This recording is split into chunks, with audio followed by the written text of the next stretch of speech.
شاه صاحب د پښتنو د لپاره ستاسو چې کوم هیلې دي هغه د پردې نه په شان دي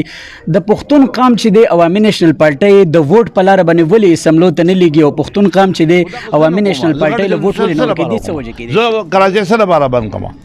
صرف ماته وایي زه نن سبا اعلان وکوم چې زه لا سمندر د خلکو نه ډک نه بیا ماته وایي پبلک ما سره شته پبلک اوس هم راځي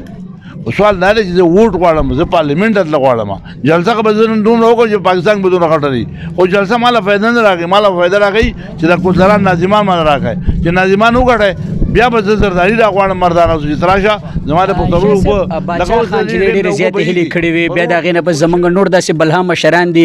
تاسو موږ وینو واړه رالوی شو تاسو موږ وینو چې دغه د پښتنو دپاره تګ دی دغه منډې دي دا پښتانه رایوځای نه شو ښکار هم داسې نه چې دا به رایوځای شي خو دغه پښتنو د څه میسیج ورکوي او داسې نوې څه پلانینګ به دې له پکار وي چې تاسو پی ټي آی له ورکوئ ووټ خو ته مولا له ورکوئ ته د ووټ په سره جنت ته روان یې خپل عمل نه سیده کوئ نو چې ووټ هغه له ورکوئ بیا به زما نه څه غواړئ زه رښتیا هم نشم ویلی چې زما سره ظلم کېږي ولې چې که زه رښتیا وایم نو د هغې نه نور فساد جوړېږي او چې فساد جوړېږي نو هغه بسم الله الرحمن الرحیم قدرمنو حیات یوسف زه یم نن را سره ناست ډېر محترم شاهي سید صاحب دی او ډېر په محترم او ډېر په دروند ځای کې ناست یو دا د سید بادشاه صاحب ډیره ده چې دغه سیاسي تعلق هم تاسو ته معلوم او بیا شاه صاحب چې دی د پښتنو دپاره د دوی څخه تعریف محتاج نه دي شاه صاحب هرکلی درته وایو دغه دیرې ته په راتګ او دغه اورنګي ټاون ته په راتګ باندې د دغسې دغه پښتنو ته به څه میسیج ورکوئ ټول اول ستا شکریه ادا کوم او دې دیرې چې کوم کسان موجوده دي هغوی ته زه شکریه ادا کوم چې موږ دا موقع راکړله چې موږ دې دیرې ته بیا رالو ظاهره خبره ده چې موږ ټول پښتانه زموږ یو درد دی او بیا موږ په اپوزیشن کې دانه دانه خواره واره پښتانه پراته یو نو زموږ واحد یوه لار ده د یووالي نو موږ نن د ډېرې ته هم راغلي چې یاره موږ به د یو لار باندې یو ځای روان شو او زموږ چې کوم مقاصد دي هغه مقاصد دی پښتون همیشه محنت کړی دی مشقت یې کړی دی او رزق یې حلال یې ګټلی دی پښتانه د بدقسمتۍ د مخه په 23 کاله کې د افغان وار نه پس ټول در په در دي او خاورې په سر دي نن هم دغه اواز د باچا خان بابا چې پښتنو یا به یو کېږو که نه ورکېږو موږ د هغه په ورکو پښتنو پسې راوتي یو چې دا راغونډ شو موږ یو شو که کله موږ په کراچۍ کې آباد 50 لکه پښتانه یو موږ په دې کې چې نن پورې یو ایم این اے ونه ګټو یو ایم پی ایم ونه ګټو نن پښتانه ایم این اے هم شته نن پښتانه ایم پی ایم شته خو هغه یا د پی ټي آی دي او یا د پیپل پارټۍ دي نن چې په پښتون ظلم کېږي د هغې لپاره هغه پیپلی پښتون نوم نشي اخیستی هغه د پی ټي آی پښتون دا نوم نشي اخیستی موږ د اواز کوو چې دا زموږ وروڼه دي او دا ظلم ولیکي شاه صاحب د پښتنو دپاره ستاسو چې کومې هیلې دي هغه د پردې نه په شان دي د پښتون قام چې دی عوامي نیشنل پارټۍ د ووټ په لاره باندې ولې سملو ته نه لیږي او پښتون قام چې دی عوامي نیشنل پارټۍ له ووټ ولې نه ورکوي دې څه وجه کېدی شي هغې بنیادي وجه څنګه باچا خان بابا وایي چې پښتون الله بادشاه ډېر ښایسته او بهادر او تکړه پیدا کړی دی خو دا طاقت د همیشه د خپل تربور خلاف استعمال کړی د دشمن خلاف یې قلم نه دی کړی موږ تربګنۍ وخوړو موږ تقسیم درته موږ د افغانۍ دی موږ دا کوټوال دی موږ دا سواتۍ دی موږ دا مردانۍ دی دا چارسدوال دی موږ تقسیم درته او د دشمن سازش دا دی چې موږ تقسیموي چې نه زموږ د ټولو هغه انا عزت خو یو دی نو د پښتنو دا بدقسمتي دي او پښتون ډېر ښه دی ډېر بهادر دی خو پیسې ځنه نشي ټینګولی ذاتي مفاد خلک غواړي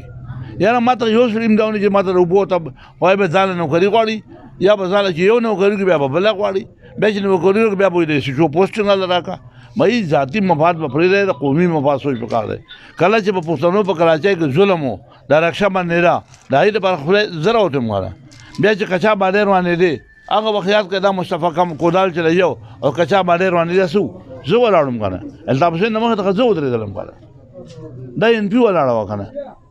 لیکن د هغې باوجود زه به دا ووایم چې یاره پښتون بس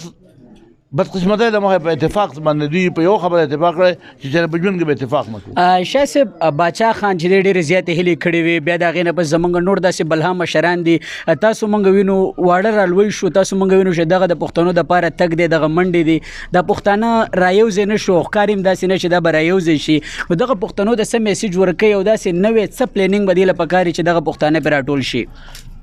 دا ستاسو د ځوانانو کار دی د میډیا کار دی دا تاسو چې کوم رول ادا کوئ چې تاسو هغه کارونه وکړئ چې د خلک دې خبرې ته راوړي لکه په حیدرآباد کې اوس چې کوم واقع وشوه هغه یو شرابي سړی یو غلط سړی په هغه باندې 14 کیسونه دي او هغه سیندیان ولګېده د هغه نه شهید جوړ کړو او زما بې ګناه سړی دی زه هغه نشم خلاصولی ولې چې زه د انتفاق یم تاسو زما سره اوس ودرېږئ والله چې د جیل نه د سړی راونه باسم بیا ماته ووایه خو افسوس خو دا دی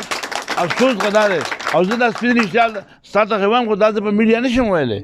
زه سیندي ته په مخ نشم ویلی چې ته وایم که رښتیا وایم خو بیا ګند جوړېږي نو نور بې ګناه پښتانه وژني دلته چې رحیم شاه مروت کله هغه ډاکو وژلی و په هغې په سر کې په لړکانه کې 3 پښتانه باجوړی ناجیزانه نه مړه کړل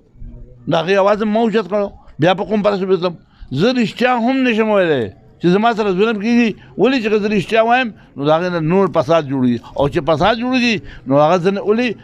پښتون ته په سوراب ګوټ کې یا په کراچۍ یا دلته تاسو ته تکلیف نشته خو یو ودوی پښتون چې کوم دی چې په سند کې پروت دی یو ودوی پښتون د ماجرو په علاقه کې پروت دی یو ودوی پښتون په روډونو باندې یو ځای بل ځای پروت دی هغه به څنګه بچو زما سره ترانسپورټ دی زه په کور کار نه زما ټوټل ګاډي د خلکو په لارو چلېږي زه جګړه نشم کولی شاه صاحب بلدیاتي الیکشن روان دی په دې باندې دغه یو اخیری پوښتنه درنه کومه چې تاسو په پښتنو باندې کله سخت راشي پښتون قوم ته نیشنل پارټي رایاد شي شاه صاحب ورته رایاد شي بیا خو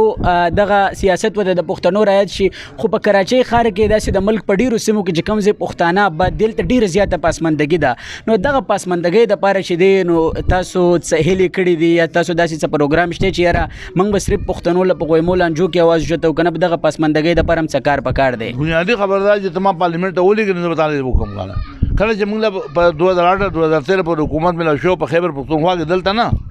نو هلته کې چې کوم د ایجوکیشن کار شوی دی کوم چې د روډونو کار شوی دی نن هم هغه تاریخ یاد لري امیر حیدرخان وټي په دور کې چې کوم کار شوی دی ټول علاقې یاد لري ته ما پارلیمنټ ته ورسوه دا د پارلیمنټي دور دی پارلیمنټ ته به ځو او پارلیمنټ ته پسې ځو چې موږ ووټ ورکو ووټ کاست کړو نو ووټ خو تاسو پی ټي آی له ورکوئ ووټ خو ته مولا له ورکوئ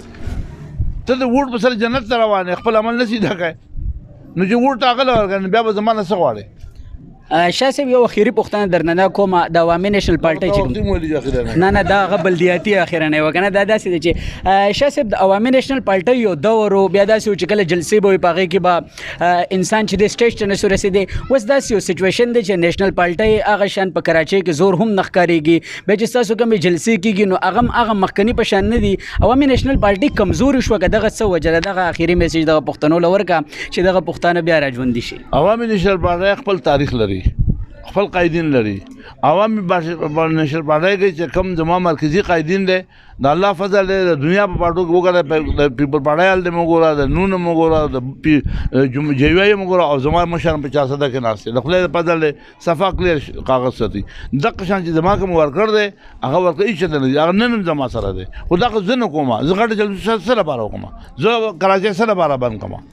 صرف ماته وایي زه نن سبا اعلان وکړم چې زه لا سمندر د خلکو نه ډک نه کړم بیا ماته وایي پبلک ما سره شته